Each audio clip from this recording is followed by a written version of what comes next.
ননাস আসবে বাসায়, এই কথাটা শোনার পর একেবারে গায়ে আগুন লেগে যায়।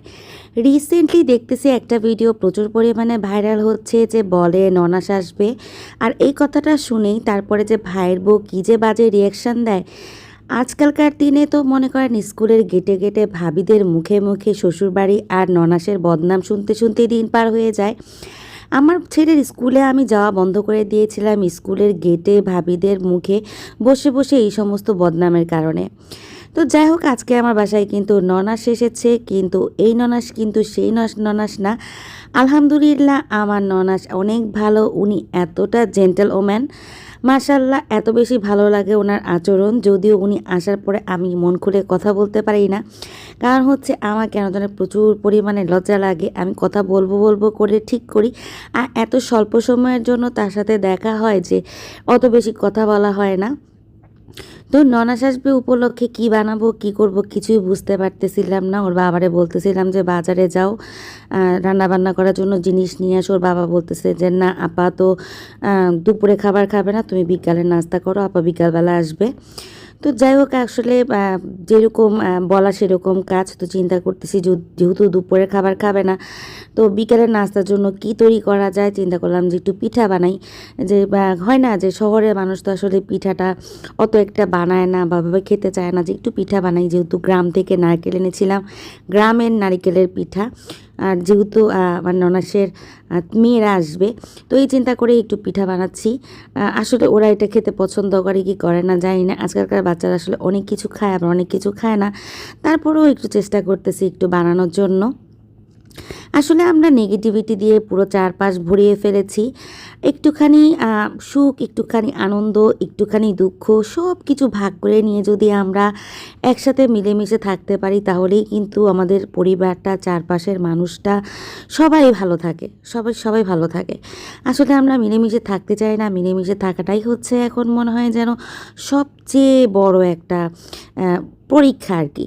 কারণ মিলেমিশে থাকতে গেলেই মনে হয় যেন সবচেয়ে বেশি কষ্ট। তো মনে করতেছিলাম যে একটু ফ্রাইড চিকেন করি, তোর বাবা একটু মুরগি নিয়ে আসলো।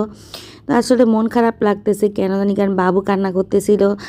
সব কিছু মিলে সবার সাথে মন খুলে কথা না বলতে পারলে আমার আসলে ভালো লাগে না।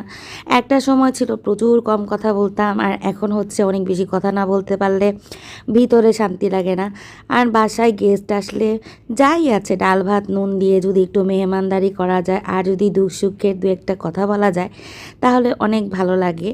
কিন্তু বেচারিরা এত অল্প সময়ের জন্য এসেছে, কোনো কথাই বলতে পারলাম না। আর সবচেয়ে বড় কথা, কিছু জিনিস রেখেছিলাম দিয়ে দেওয়ার জন্য, ওইটা একদম টোটালি ভুলে গিয়েছি।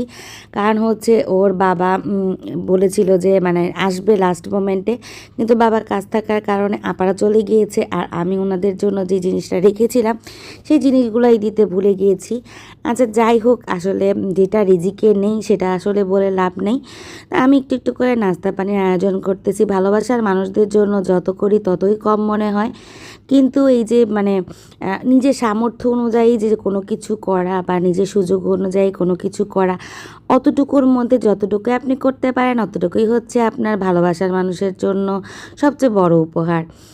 তো যাই হোক, এই যে ফলগুলো কেটে নিচ্ছি, একটু চিকেন কেটে নিয়ে মশলা আমাকে যে ভেজে নেওয়ার জন্য পিঠাগুলো ভাজতেছিলাম। তো ওই যে পিঠা ভাজা শুরু করে দিয়েছি। পিঠা তো ফ্রোজেন করে রেখে দিয়েছিলাম আগের দিন রাতেবেলা।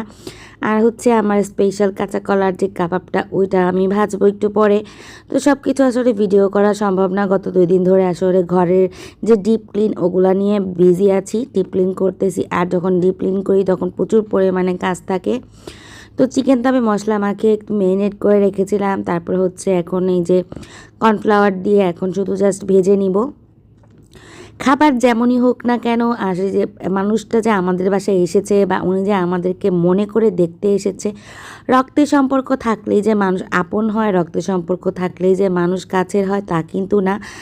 মানে এমনও বিপদ গেছে, এমনও সময় গেছে, অনেক মানুষই অ্যাভয়েড করেছে, অনেক মানুষই দেখতে আসেনি, অনেক মানুষই অনেক মানে দূরে অবস্থান করেছে, দূরে থেকে অনেক অনেক নাটকও করেছে। তো সেই সমস্ত কথা না বলি, কিন্তু যে মানুষগুলা এই যে কাছে আসে, দেখতে আসে, সাক্ষাৎ করে, মনে রাখে, ফোন করে, এরাই হচ্ছে কলিজার আপন মানুষ। আর যতই রক্তের সম্পর্ক থাকুক না কেন, যারা ভুলে যায় তারা কখনোই আপন হতে পারে না। তো নাস্তা টাস্তা রেডি করছি, চিকেনের ঘ্রাণ শুনে তো আমার ছেলে পুরা পাগল হয়ে গেছে, বেচারার জ্বর, বেচারা কিছু খেতে পারতেছে না। তো যাই হোক, এই যে টেবিলে আমি নাস্তা টাস্তা সব বেড়ে দিয়েছি। মাশাআল্লাহ আলহামদুলিল্লাহ আমরা সবাই মিলে খুব মজা করে নাস্তা খেয়েছি। আর আজকে এই ভিডিওটা কেমন লাগলো সবাই জানাবেন। সবাই ভালো থাকবেন, সুস্থ থাকবেন। আজকের মতো বিদায়, আল্লাহ হাফেজ।